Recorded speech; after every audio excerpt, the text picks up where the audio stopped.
Welcome into the Game Plan, presented by the Salisbury University Seagulls in support of alumnus Dan Quinn. Commanders family, welcome into the Game Plan with head coach Dan Quinn, the legend Logan Paulsen. I'm your host, Bryan Colbert Jr. And we are here in the Big Bear AI Command Center studio celebrating a big win out in LA. And of course, the story of the game, Jaden coming back. How happy were you to have him back, and what did you see from him out there? Yeah, he was chomping at the bit, Bryan, to go. I can tell you that. Like, it was going to be hard to sit him on this one.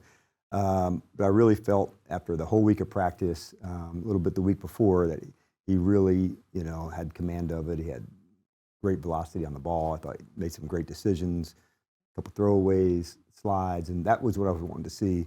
Could there be some lessons learned from having to stand, next to me for a couple weeks? And that's why I wanted to make sure that we took those lessons. The only thing worse than missing would be not learning the lessons. And so I was glad to see him apply those as well. And that's kind of been a feature of his personality kind of throughout, right? Is that he's kind of always learning, which seems like a very unique quality for such a young person. Yeah, I think that's what we can forget sometimes. Like, he is still going into his second year. Yeah. And like, this guy, man, he's going to continue to take off. But command and call, and made some great throws. I think the one down to Luke at the half, the one to Debo at the end. I mean, those are just throws that are just, man, you couldn't be more on point. And Coach, we're going to preview this game. Let's talk about this offense. Before we do anything else, we have to talk about Tyler Biadasz. I don't know if we've spoken about him enough. Sure. What have you seen from him in year 2 with the burgundy and gold? I mean, he's throwing guys around the field, pushing guys 20 yards. It's good to see, Bryan. I thought one part of his game that I've really seen elevate is his ability to pull and get to the second level. And so whether that's a toss play, a gap scheme, where sometimes you pull the guard, but now pulling the center where he can get on the edge. He made a key block, securing the edge, getting to the next one. But that part of his game, I thought he has really elevated. Can you talk about that whole blocking surface, man? I feel like they've all done a great job just playing physical football. And I know Bill gets all the headlines, and he should, because he's the guy touching the football. But he's really supported by 6, 7, 8 guys that kind of rotate in and fill out that blocking surface. Yeah, and leaning into that hard, when there's run action, play pass that comes with it. But we've got a big system offensively. There's gap schemes, there's inside zones, there's toss plays, there's misdirection. And so having the ability to plug and play and make them feel also like they could get into some pass plays off of the same look, I think that's the secret sauce of it all. It's been great seeing a rookie like Bill get off, but it's also been great seeing the second-year guys grow confidence, particularly Ben Sinnott and Luke McCaffrey. Yes. How has that confidence helped them as they continue to go throughout the season? Yeah, I think there's a confidence gain, Bryan, because you can play fast. You've done the work, you're ready. So the confidence comes from the amount of work that you've done. And both of you have seen how hard they have worked at practice before, after, doing extra. So there's a real confidence that comes from knowing that you did the work. And so when the moment comes, man, like, you're ready to go deliver. And those two in particular, I've really felt that. And as a rookie, Jalen Lane's also one that's starting to, he's not in his second year, but he's gaining it fast, Bryan. He's improving, he's growing. Can you talk about, because I always think with like young players, thinking back to my own career, it's like you get like a role. Like, this is the thing you can own and develop in here. Like, I look at Ben Sinnott, like the blocking, how that's really come to life, man. Like, he has a great block on that counter. He knocks the safety over. Yep. You see Luke in the blocking on the perimeter, and it's just getting on the field, getting used to the game speed. Like, how important is that for those guys in terms of that developmental arc? Yeah, it's a big deal. And sometimes some of the coaching doesn't come always from coaches. You know this, like for John Bates to have a role with Ben, to know that the smallest of details, seeing it from the lens of the helmet. So I just feel like coaching to player to player, and if you can help somebody develop with the right people around them, like, there's no limit to where you can take it. And I feel his speed, I feel his intensity. So I feel like, he's on the way up as well. Yeah. And Coach, when we look at this Bears defense, 3rd in takeaways in the NFL, what makes this defense so dangerous? They've really, the things that stand out to me, Bryan, playing well to get the ball and playing well on 3rd down. And some of those are, in line together, where an interception or a takeaway on 3rd down. But I thought from a secondary standpoint, these guys are ball hawks. They've had shown the ability to go after it and go get it. And then on 3rd down, different looks, different variations, which make it challenging. But their ability to go get the ball this far in the season, that's a real key to this game. Is that just the personnel that they've got? They've got guys that kind of have an affinity for that. You always talk about kind of getting people to fit your defense. Is that kind of what they've done, is found people with good defensive ball skills? Or? I'd say it definitely helps. I think I know the secondary coach, Al Harris, who's always was with me in Dallas. Yeah, I was going to say, that's awesome. And so he also has a knack for coaching it and what to go and how to look for it. So I think when you can combine a player who's got the propensity to go after it, the coaching to push it into that spot, that's when it can really take off. The safety Byard's always been a great ball hawk. I think he has over 30 interceptions. So having the combination of both, that's a big deal. And we'll go to the defensive side of the ball. Another guy that I want to mention, Javon Kinlaw, came in here. He told me, he said, I wanted to play for head coach Dan Quinn. How have you been able to get him to fit into what was already working with his defensive line? Yeah, I love the connection with him and Duran inside. Not the odd couple of tall or short, but these guys, man, it's more like a wrecking crew. Yeah. And he plays with violence and aggression, technique. And so having that belief in him, which we do, man, I just see him continue to grow. And, man, he's just going to keep getting better, Brian. Like, he's not scratched the surface about where I think, he's going to take it. But, man, the intensity, and you see him on the sideline supporting the offense, like he is really, coming into his own here. It's very cool to see. I heard he tells Duran, play big. Yes. That is the coolest thing. I'm sure you really appreciate that. Yes, I do. The two of them together, man, it's a lot of fun. I have a lot of confidence looking out there and seeing those two guys. I would not want to be on the other side of that. And like you talk about, like his development, he's been in the league for a couple of years, and like this, it feels like a new player because he's been this way the whole time, but to see him kind of emerge, like how much does coaching play a role in his development? Yeah, it does, and you've seen it, man, sometimes it just takes a minute to level out and find the right space and the right system for him, a new environment, and sometimes that can be all that you need. We certainly have a lot of belief in him, and we're excited to see where he's going to take it. But every once in a while, he's always had a little bit of the road less traveled, from his career and upbringing. But to see him really just expressing who he is, ball player and man, are we glad we have him here. And Coach, you and Joe Witt talking about this defense, always talk about getting the ball back in your hands, touching that ball. Yep. 2 takeaways in last game. What went right? Well, I think Quan was the one that set it off. There's every once in a while in a game, there's a play that's, okay, there it is. And that was the one that needed. I thought the game turned almost after that play. The offense went down to score, another stop, right back in it, 2-minute score, come out the third quarter, a score. But it was Quan. He was the one that set it off. It's not surprising to see the practice that he does, the leading that he does. So I wasn't surprised to see him be the one that would be the one to set it off. And you mentioned, you kind of alluded to it there, but that complementary football element, I think that's got to feel so good as a coach. You get the big play, the offense kind of sputtering early, he's able to go capitalize and just really kind of get the team all locked in and going. Yeah, and it is one of the things I love about our team. Like, they're not really 3 separate units. They really support each other. They go after it together. So when the big play happens, the offense, the defense, they were on the sideline. When you saw McCaffrey on the big, catch, you see, 3 or 4 defensive guys wanting to go on the field to celebrate with him, or a big tackle on the opening kickoff by Tay Martin and the energy that it can bring. So I do love that they're able to blend it all together. And Coach, we talked about year 2 guys on the offense, but some year 2 guys on the defense, Jordan McGee, Johnny Newton, struggled with some injuries, but now really coming to their own. How great is it to see them really develop and kind of make up for that lost time? Yeah, I just feel their speed, Brian. I feel their intent, the intensity they have. So both of them, we knew were going this way. And then with more opportunities, more playing time to get rolling, I really feel like they're hitting their marks. And Johnny, I feel his quickness is back, the speed is back. So for him, changed a couple things technique-wise with him during training camp. And I thought Jordan, ever since he came back from his injury, he has really hit it. So, yeah, we're excited about where those two are headed. And it's just like watching them finish plays. Yeah. And like the energy you mentioned, like you turn the film on, and it's like you just see like these missiles out there. He's running down reverses, Johnny Newton is. Yeah. And you see him blitzing. It's just like the energy they bring is really special. Yeah, and I love that they're able to express that and show how important it is to prove it, to their teammates and to one another. And so when you see that, you want to recognize it. Coach, can't wait for prime time. Before we get to that, y'all got to get into some film study. Coach, we appreciate your time. We'll talk to you soon. Always great catching up with Coach and Logan. We'll get to hear more from them later on in film study. But first, it's time for our Prime Player, brought to you by DC Prime, Loudoun's premier steakhouse. For dinner reservations or private dining, call 703-840-2099. And our Prime Player is no other than rookie running back Bill Krosky Merritt. Let's take a look at his numbers through 5 weeks. Entering his first season with the Burgundy and Gold, he put up his new career high out in SoFi with 111 yards on the ground in his first multi-touchdown game. 43 carries, 283 rushing yards, 5 receptions, 54 receiving yards, and of course, 4 touchdowns. Safe to say the lights weren't too bright for our guy Bill. Can't wait to see what else he gets done this season. And we got to go to break, but coming up, you won't want to miss Coach and Logan heading into the film room to talk about Mikey Sandersill and this Commanders defense. And later on, Logan, Coach, and I will count down the kickoff. We'll be right back after this break.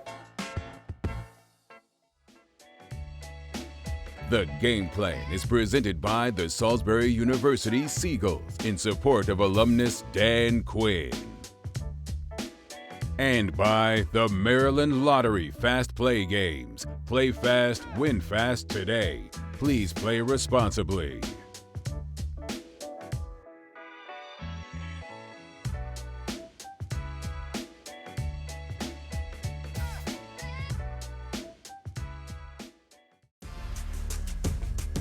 Welcome back into the Game Plan with head coach Dan Quinn, presented by Salisbury University.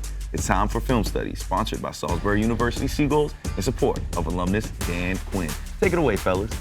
Thanks, Brian. One of the things that comes out of last week's game, Coach, I thought was great was the defense playing with their absolute hair on fire. And our guy, number 99, we talked about a little bit in the discussion, was a beast. I mean, he is a beast physically, but watching him play the way like this was so fun to watch. Yeah, this is a cool play, Logan, because of just sometimes you just got to cause havoc.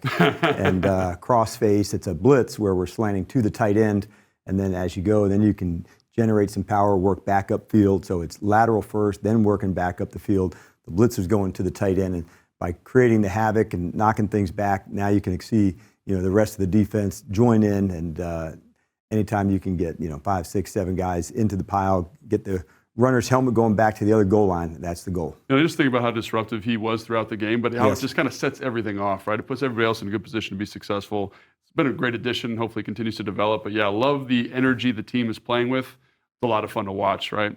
And again, like we talk a lot, you've talked a lot about the turnovers, right? And kind of not pressing, don't put your cape on. And I think this is a perfect example of that, right? Because catch, and you talk about being square, nice and square, and we just deliver a very fundamentally sound tackle. Ball's out. Every once in a while, there's a moment or a play that can change it, Logan. And this was the one in this game. I thought the defense came out. They played with good energy. We were still behind, at this point, going into the second quarter. And so this was the hit. I'm not surprised it was Quan. He's had those kind of practices. He's done that type of leading. But it's one of those ones as a coach, you say, okay, there it is. That's the play. And that's the one you want to see some momentum change. And it gave, honestly, our whole team a shift, and it just carried forward. I mean, 0 to 10, going down to score, get this ball out. 7 to 10, complexion looks totally different off of this play like you're talking about. You don't know when it's going to happen. You just have to go and attack it. And a great recovery by Marshawn. So that was a big turning point in the game. Yeah, absolutely. And then this play is so fun, Coach. You guys are kind of rolling to this inverted cover 2 here, and you get a little bit of pressure up top. But it's cool to see Mikey kind of in a safety position, making a great play on this football. I think anytime you play a great quarterback, you have to try to change the looks. And so at the start of it, it felt like a one high where, it down to look, and then can you change it after the ball snaps, Logan? So then after the quarterback gets it, now it can change into a different one. It was good pressure inside by Javon and by Wags. And then, like you said, a nickel who can play half field. And knowing at the end of it, it plays like cover 2, but the whole thing coming together, making it look like one thing, playing it differently, and then playing the techniques up at the top. And you're able to get that look because the rush is so good. And you're able to get it with 4. And you talked about kind of presenting. It looks like you're going to bring a big pressure. It ends up being a simulated pressure. But again, number 99 does a great job here. Payne does a great job on the rush in terms of being able to heat this guy up with minimal rushers. That's right. Just the havoc. And that's him inside. That's Payne. That's Bobby under this one. And then again, trying to make the look different, as it comes out, and make the quarterback have to, play the second play of what he thinks it is. And so the pressure gets him to move.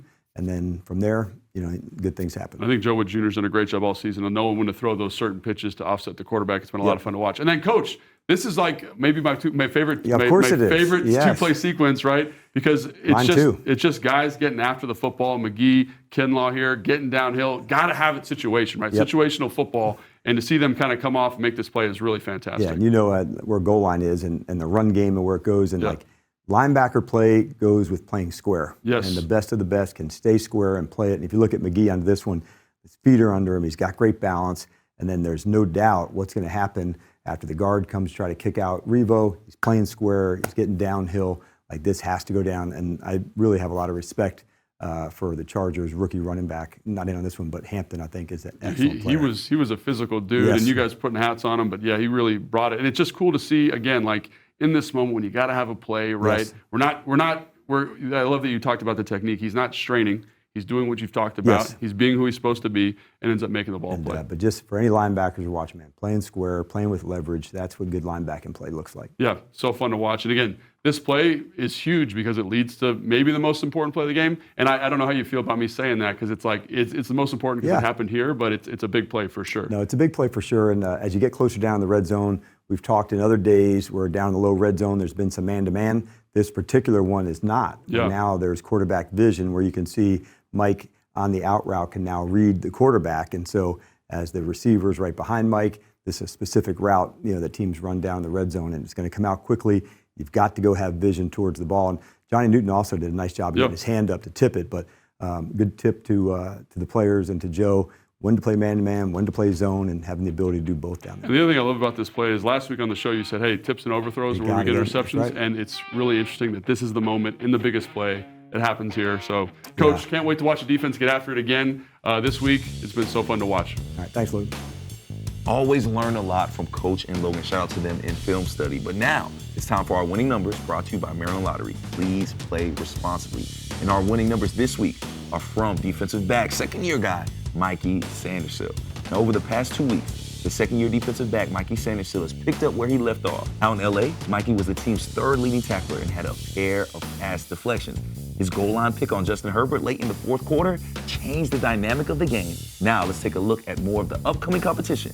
It's time for a competitive edge. Brought to you by FanDuel. Make every more and more with FanDuel, an official partner of the Washington Commanders. And here's a look at some of the numbers for the Commanders and the Bears through 5 weeks of the NFL season. Now the Burgundy and Gold offense found its rhythm again with Jaden Daniels back at the helm in his home state. The offense bounced back in Week 5, putting up 231 yards in the air and 27 points on the road. Now Washington's defense will face off against Caleb Williams and the Chicago Bears, who are coming off of a Week 5 bye. I'm sure this game has been marked on each team's calendar after last year's game-winning Hail Mary in the final seconds of the game. We all remember that. This game catapulted Washington's historic season, and we can't wait to see this primetime rematch. Now, we got to go to break, but be sure to stick around, Commanders family, because Logan, Coach, and I will be right back to count down the kickoff and talk more about this prime time matchup. But before we go to break, we have to show love to our Commanders Coaches of the Week. First up, Coach Bernard Mason of McKinley Technology High School in D.C. Then, Coach Nisha Backus of Duval High School in Lanham, Maryland. Nice work, coaches. Keep up the good work. Now, we got to go to break, but stay right here. We'll be back with more Game Plan. Welcome back into the Game Plan with Dan Quinn, sponsored by Salisbury University Seagulls in support of alumnus Dan Quinn. Now it's time for your must-watch moment, presented by Marsh McLennan Agency. And this must-watch moment is no other than Deebo Samuel's fourth quarter touchdown. Now, in his first year in the Burgundy and Gold, Deebo has been as advertised, leading the team in receptions, receiving yards, and is tied for touchdowns. Now in LA, he had 8 catches for 96 yards and put the exclamation point on the game with his 8-yard touchdown catch to put Washington up 27-10. His return to the West Coast didn't disappoint, and we can't wait to see him under the lights on primetime football. Now it's time for our countdown and kickoff presented by SeatGeek. The most disruptive idea in ticketing? A ticket that works. Expect the expected. SeatGeek. Coach, tomorrow night's game is primetime. Monday Night Football. And I know you're a primetime type guy. What brings the most out of not only the players, but yourself during these primetime moments? You know, it's fun when the primetime ones are at home. You know, for us to have 2 games away and then to, come back home, night game, man, it's going to be rocking. And so there's a lot of energy that goes with that. And also knowing for these players, man, they really want to, perform for the fans and for DC to make sure, like, this is how we get down and show that kind of belief, but it's absolutely as fun as you can imagine. And Coach, before we go, we have to mention the last meeting with the Bears. Their Hail Mary, we all know what a major moment that was. What was that moment like for you and to be a part of that? It was one of my favorite plays I've been a part of. It was a great chapter, of last year. I don't think about it going into this game, but it was, an awesome chapter, in that season, which was a lot of fun. In the game, like somebody asked me, like, what do you think about in that moment? I thought, okay, he has enough time to buy it, to throw it. And then, like most everybody, there's about a 5-second, and then a catch, and then you lose your mind. But like during the actual throw, there's no moment. There's no thought. It's just flat. And so then you just follow it, just like everybody else. It was very quiet during the stadium for those 5.5 seconds, I'm sure. It felt like a lifetime. It felt like a lifetime for us sitting there watching. My most fun was like seeing people's reaction to it. Oh, for sure, Coach. And we're excited to see even more moments tomorrow night on Monday Night Football when we take on the Chicago Bears. This has been the Game Plan with head coach Dan Quinn, the legend Logan Paulsen. I'm your host, Bryan Colbert Jr. Let's get this win tomorrow night. The Game Plan, sponsored by Salisbury University, was filmed at the Big Bear AI Command Center studio. Big Bear AI offers mission-ready AI for a rapidly evolving world, proudly protecting the Washington Commanders and its fans.